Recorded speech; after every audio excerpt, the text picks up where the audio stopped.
Nous sommes en direct, merci beaucoup si vous nous rejoignez à l'instant. Nous sommes le mardi 19 mai 2026 et je suis ravi de vous retrouver pour cette nouvelle édition du live de TV Finance. TV Finance, l'émission, la matinale, le temps de la matinée, de votre matinée qui s'attache à comprendre l'actualité, la décortiquer, la travailler, vous la restituer de façon la plus objective possible pour que vous puissiez vous l'approprier, phosphorer de votre côté et en déduire une substantifique moelle qui pourrait, qui doit, qui peut, eh bien, vous faire retravailler intelligemment vos portefeuilles d'investissement au trading, bien tout simplement comprendre un monde qui file à 1000 à l'heure. On continue dans cet esprit avec Thierry Baudreau. Thierry Baudreau et sa rubrique L'œil de l'investisseur qui, eh bien, va nous parler de casino. Bonjour Thierry. Bonjour, Léon. Merci beaucoup Thierry d'être avec nous ce matin. Vous êtes donc investisseur indépendant. Avec nous aujourd'hui pour parler de Casino. Casino qui en fin de semaine dernière a ouvert de nouvelles conciliations dans le cadre de sa restructuration financière. Toute la question, Thierry, c'est de savoir est-ce qu'on attend la fin de ces conciliations avant de retourner sur un titre qui a des arguments en sa faveur ou au contraire on joue la prudence et on attend la fin de ces conciliations, de cette conciliation. En quelques mots, vous avez tout dit. On attend, je vais vous expliquer pourquoi, parce que la restructuration n'est pas encore terminée. Il y avait eu un premier point en 2024 et là, justement, c'est pour ça qu'ils sont en conciliation, parce que finalement, il y a besoin de plus et il risque d'y avoir une nouvelle forte dilution. Alors, c'est quoi Casino aujourd'hui ? Ils ont vendu tous leurs hypermarchés et supermarchés, donc tout ce qui était casino et hypermarchés géants. Ça a été vendu entre autres à Intermarché et à Auchan. Et donc aujourd'hui, Groupe Casino, c'est 5 enseignes principales, enfin 5 rubriques, c'est Monoprix, Franprix, Casino, enfin les petits casinos en centre-ville, Naturalia et Cdiscount. Pour vous montrer l'évolution en chiffres, vous avez, je vous ai indiqué l'évolution très importante, la diminution du périmètre, ce que ça impliquait en chiffres. Vous étiez à 46 milliards de chiffres en 2015 et aujourd'hui on est à 8 milliards 5, 8 milliards 2 même en 2025. Vous étiez à 2 milliards 3 de BITDA et on est aux alentours de 600 aujourd'hui. Alors on note quand même que cette stratégie de proximité donc commence sur le plan commercial porter ses chiffres, puisqu'on voit que le BITDA et le résultat opérationnel s'améliorent légèrement.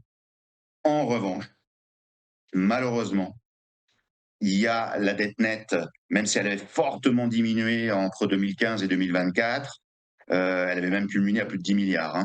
Donc elle était revenue après la forte restructuration financière de 2024 à 1,2 milliard. Vous voyez qu'elle progresse à nouveau, 1,5 milliard, et c'est le problème.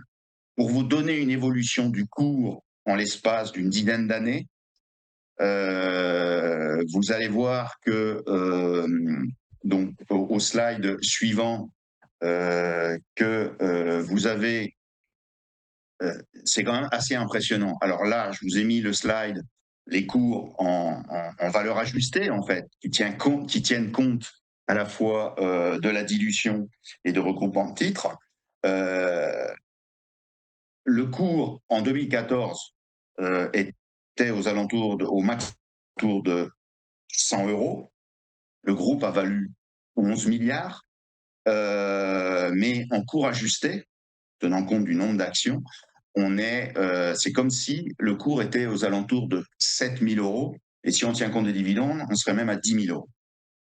Donc c'est vraiment ce qu'on appelle un essorage, et donc c'est dû à quoi ? À la restructuration financière, qui se passe en 2 phases. Il devait y avoir qu'une phase, mais malheureusement, c'est pas suffisant. En mars 2024, donc c'est le consortium Kretinsky qui est passé donc leader du groupe. en investissant massivement. Donc il y a eu une augmentation de capital de 1,2 milliard, une réduction de la dette de 8 à 1,2 milliard. J'en ai parlé, la cession de plusieurs centaines d'hyper et supermarchés, un gros plan social et le premier gros essorage, c'est-à-dire qu'il y a une telle dilution que les actionnaires historiques se sont retrouvés avec 0,3% du capital. Malheureusement, ce n'est pas suffisant, puisque même si commercialement ça repart, il faut investir. La concurrence dans la grande distribution, comme vous le savez, est très, très importante. Donc, il faut investir à la fois dans la rénovation des magasins et dans le marketing. Et donc, ce qui se passe, c'est qu'effectivement, vous parliez de conciliation. On se dirige vers une nouvelle augmentation de capital d'au moins 800 millions, voire plus d'1 milliard, en deux parties. Un allègement de la dette qui est demandé par l'équipe de direction et un rééchelonnement de la dette avec une baisse des taux et une injection de cash de entre 300, 400 et 500 millions d'euros minimum. C'est en négociation actuellement et ils espèrent finaliser d'ici fin juin. Apparemment, ça a l'air d'être très difficile. On va voir comment ça va se terminer.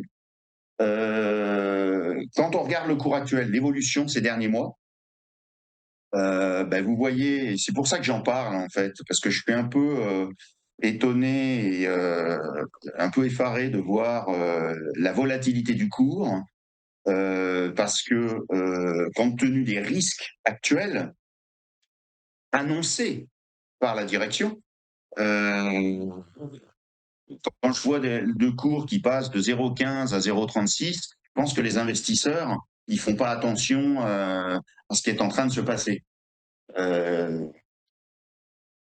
Vous avez une restructuration actuelle et vous allez voir l'impact sur le cours actuel. La société elle-même, dans ses communiqués, annonce clairement la donne. Je vous ai extrait une phrase qui revient plusieurs fois. Le groupe rappelle qu'une telle opération serait massivement dilutive pour les actionnaires actuels. Aujourd'hui, au cours actuel de 0,22, vous avez une capitalisation boursière de 90 millions d'euros. Apparemment, on se dirige vers une nouvelle augmentation de capital de plus de 800 millions d'euros, donc par compensation de créances et par injection de cash. Donc c'est clair, à nouveau, forte dilution probable pour l'actionnaire, et évidemment, dans ces cas-là, avec une nouvelle décote du cours. Donc ce que je préconise, c'est d'attendre la fin des négociations pour éventuellement jouer la recovery, parce qu'effectivement, il y aura peut-être quelque chose à faire, mais après. Ça, exactement, c'est l'endettement, le talon d'Achille de Casino Guichard, c'est son endettement net qui est plus que massif. Vous l'avez rappelé, on arrive de 10 milliards d'endettement net, c'est gigantesque, à 3 milliards à peu près estimés pour 2026-2027. Du travail reste à faire, mais au prix de quoi? D'une dilution forcée. Donc les investisseurs, ça donne pas envie de rentrer très clairement. Donc par la force des choses, attendons, les marques sont belles, Monoprix notamment, Franprix, voilà, ça parle aux consommateurs. Effectivement, jouer la carte de la prudence, mais avec un peu d'optimisme, c'est certainement ce qu'il y a de mieux à faire sur Casino Guichard.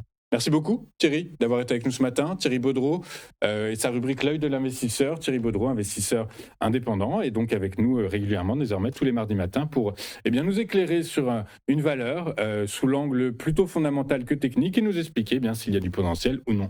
Je vous souhaite une excellente journée Thierry, à très bientôt. Bonne journée. Merci. De notre côté, on enchaîne avec les échos de Wall Street, la rubrique de Ludovic Berthola, avec son œil je dirais, focusé, ciblé, verrouillé sur les marchés américains. Il va nous parler du Nasdaq, du WTI et évidemment de Nvidia qui publie ses comptes demain. À tout de suite.